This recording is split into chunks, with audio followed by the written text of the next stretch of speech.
Fat சாப்பிட்டா heart attacks வரும். அதனால் உணவில் வந்து சுத்தமாக கொழுப்பு சத்து சேர்க்க வேண்டாம்னு சொல்கிறாங்க. இதில் வந்து எவ்வளோ உண்மை இருக்குது, ஃபேட்ன்றது உடம்புக்கு தேவை இல்லையா, வாங்க பார்ப்போம். ஹாய், நான் உங்கள் டாக்டர் நாகேந்திரா பேசுகிறேன். ஃபேட்டு சாப்பிட்டா கொலஸ்ட்ரால் ஏறும், அதனால் ஹார்ட் அட்டாக்ஸ் வரும், இரத்த குழா அடிக்கும்னு சொல்கிறாங்க. இதில் உண்மை இருக்குங்க. பட் ஃபேட்லி வந்து எல்லா ஃபேட்டும் கெட்டது கிடையாது. உடம்புக்கு தேவைப்பட்ட சில ஃபேட்ஸ் இருக்கு. நான் ரொம்ப டெக்னிக்கலாக போகாமல் சிம்பிள் லாங்குவேஜில் சொல்ல விரும்புகிறேன். ஃபேட்டை வந்து கொழுப்பு சத்து வந்து 4ஆக பிரிக்கிறாங்க. Saturated, mono unsaturated, poly unsaturated, trans ஃபேட்னு சொல்லுவாங்க. இந்த ஃபர்ஸ்ட் அண்ட் லாஸ்ட் ரெண்டுமே வந்து உடம்புக்கு கெட்டது. மிச்சம் இருக்கிற மோனோ அன்சேச்சுரேட்டட், பாலி அன்சேச்சுரேட்டட் இந்த ஃபேட்ஸ் வந்து உடம்புக்கு தேவை. ஸோ ஃபேட்லி கூட good fat and bad fat ரெண்டு இருக்குங்க. இந்த குட் ஃபேட்னால உடம்புக்கு என்ன பிரயோஜனம் சிம்பிளாக சொல்கிறேன்.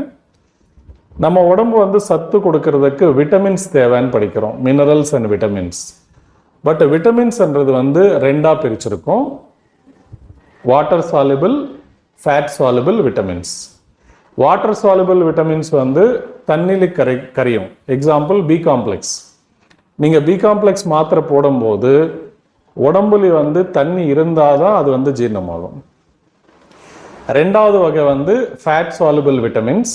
அது வந்து உடம்புல கொழுப்பு சத்து, இது நான் சொன்ன குட் ஃபேட், அது இருந்தால் தான் அப்சார்ப் ஆகும். Example A, D, E, K vitamins. இது நாலுமே வந்து ஃபேட் சால்யுபிள்னு சொல்லுவாங்க. ஆக்சுவலாக நீங்கள் பார்த்தீங்கன்னா இந்த டி விட்டமின்ன்றது வந்து எலும்பு சத்து கொடுக்கும். மிச்ச இ விட்டமின் அண்ட் கே விட்டமின்ன்றது வந்து ஹார்ட்டுக்கு, ரத்த குழாக்கு நல்லது.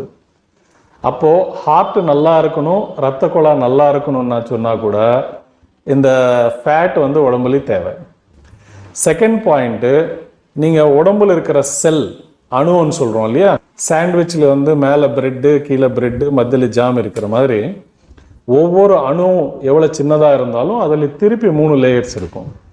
அந்த 3 லேயர்ஸ்லேயும் வந்து வெளிப்பக்கம் உள்பக்கம் இருக்கிறது வந்து புரோட்டீன், சென்டரில் இருக்கிறது வந்து ஃபேட். ஸோ அங்கேயும் ஒரு செல் ஃபங்க்ஷன் ஆகணும். நீங்கள் சாப்பிட்ற உணவு வந்து செல்குள்ளே சேரணும்னா கூட உங்களுக்கு வந்து கொழுப்பு சத்து தேவைப்படுது. மூணாவது பாயிண்ட்டு, ஸோ மூளைக்கு வந்து குளுக்கோஸு அண்டு ஃபேட்டு இது ரெண்டுமே ரொம்ப தேவை. பாடியிலே ஹார்மோன்ஸ் சொல்கிறோம் இல்லையா, சுரபிகள். ஸோ இந்த ஹார்மோன்ஸ் உடம்புல ப்ரொடியூஸ் ஆகணும் அப்படின்னா கூட ஃபேட் இருக்கணும். இன்னொரு முக்கியமான விஷயம், உடம்புல ஃபேட் இல்லை அப்படி என்றால் மூட்டு வலி சீக்கிரமாக வரும். இப்போ சொன்ன மாதிரி டி விட்டமின் எவ்வளோ சாப்பிட்டாலும் அது உடம்புல ஃபேட் இருந்தால் தான் அப்சார்ப் ஆகும். நீங்கள் ஜாயிண்ட்ஸில் பார்த்தீங்கன்னா எண்ணெய் பசைன்னு சொல்லுவாங்க, சைனோவியல் ஃப்ளூயிட்னு சொல்கிறோம். அந்த சைனோவியல் ஃப்ளூயிட் வந்து ஃபேட்லேருந்து தான் டிரைவ் ஆகும், கொலஸ்ட்ரால்லேருந்து தான் டிரைவ் ஆகும். அது வந்து குட் ஃபேட். ஃபேட் வந்து உங்களுக்கு ஒரு ஷேப் கொடுக்கும். இந்த தோல் கீழே ஃபேட் அக்யூமுலேட் ஆனாதான் நமக்கு வந்து கோல்டு வெதர்லேருந்து நம்மளால் பாதுகாக்க முடியும். ஹீட் டிரான்ஸ்ஃபர், சூடுலேருந்து நம்மளை காப்பாற்றுறதும் ஃபேட்டு தான். இப்போ நீங்கள் உட்காரும் போது பட்டக்ஸ் இருக்கு இல்லையா, அந்த மசில்ஸில் வந்து ஃபேட் இருந்தால் உங்களுக்கு சிட்டிங் வந்து நீங்கள் லாங் டேர்ம் உட்காரலாம். அப்போ ஃபேட்ன்றது சுத்தமாக தேவையில்லைன்றது ஒரு பொய்.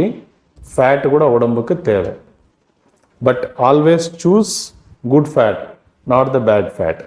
கீழே மெசேஜில் போடுங்க, குட் ஃபேட் பேட் ஃபேட் எந்த உணவில் இருக்குன்னு சொல்லிட்டு நான் இன்னொரு வீடியோ போடுறேன். தேங்க்யூ.